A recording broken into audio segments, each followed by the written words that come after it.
to the book Babbling Hour. It's not really moving now. Hi dreamers and make-believers. In today's video I'm doing my August wrap-up, but today it is so much more than just a wrap-up. It is the book babbling session, because I am just gonna babble about these books because I have a lot to say about the books that I read in August, and there was only 2 of them. But these books, let me tell you. The first one I read was Outlander by Diana Gabaldon, and the second one I read was the 6th and final in the Mortal Instruments series, City of Heavenly Fire. So, I have mixed feelings about this book.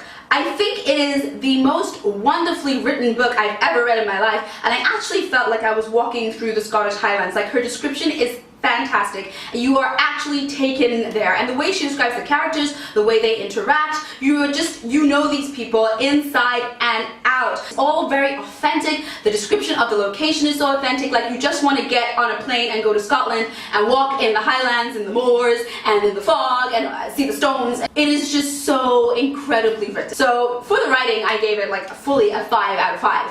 But on the whole, I gave Outlander a 3.5/4, and the 4 would be because the writing is just so good.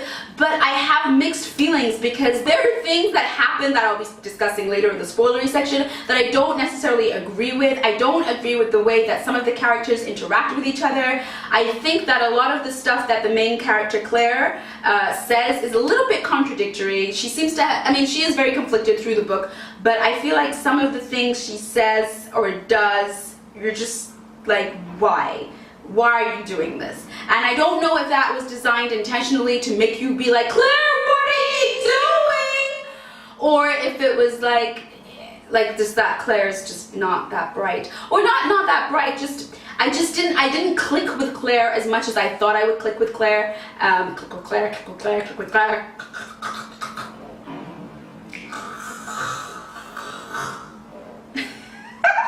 I love the concept of the story. The tagline is, what if your future is the past? And I think that's just awesome and it's cool. And I love how she travels to the past, and I love the interaction and the involvement of her relationship with the people in the past. So I think I just didn't connect with Claire. But on the whole, Outlander is a fantastically written book with an interesting story, and I would recommend it for those who like romance and very detailed, involved stories, a bit more of a slower pace, and where you can just immerse yourself fully in the world.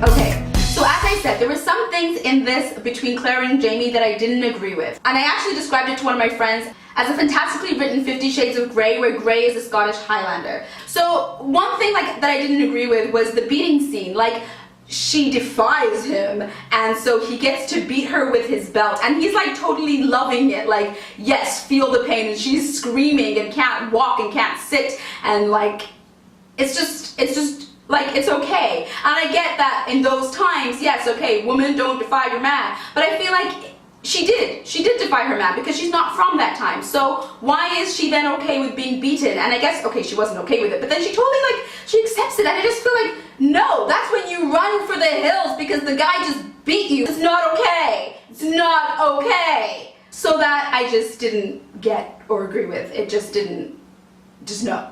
Another scene which I actually kind of struggled to read, it was harsh. I mean, it got better, but that's just because she happened to like it. I call it the practically rape scene, because basically she's saying stop, she doesn't like it, he's hurting her. And she says all these things and he just keeps going. And then because he pushes her past the point of protesting and she decides, oh, actually I like it, then it's okay. But it's like, well, no, because for the first like 20 minutes he was just raping her until she was like, oh, actually it's not bad.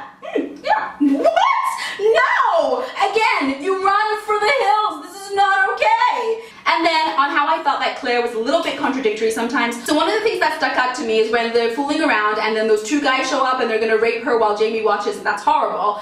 But she saves herself. I mean, that's amazing. You know, she stabs him and she saves herself. And she's like, yeah, I can take care of myself. I'm a strong, independent woman, sort of thing. And you're just like, yeah, go Claire. But then later on, Jamie's like, oh, I should have protected you. I'm the man, blah, blah, blah, blah. And she's like, yes, you should have. No, I didn't realize how mad I was at you until just now. Why are you mad at him? I thought you were strong and independent. And then the other thought that got to me in this book during another rape scene, many rape scenes in this book, is the one between Jamie and Blackjack Randall. So what I don't understand is that, sure, okay, he's like, let Claire go and I'll have sex with you. You can do whatever you want to me, just let her go. What I don't understand is why, after she's gone, does Jamie be like, okay, let's go? Like, I don't get it. Well, I'm a man of my word and I said you could shag me.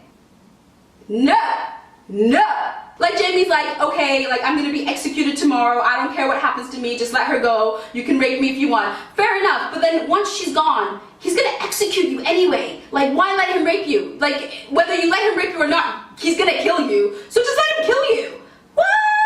So those are the things that I just wanted to vent about. As I've said, it's a 3.5 to a 4-star in my opinion. It's not a bad book at all. But those are just a few things that I just didn't understand and I needed to get off my chest. So thank you for that.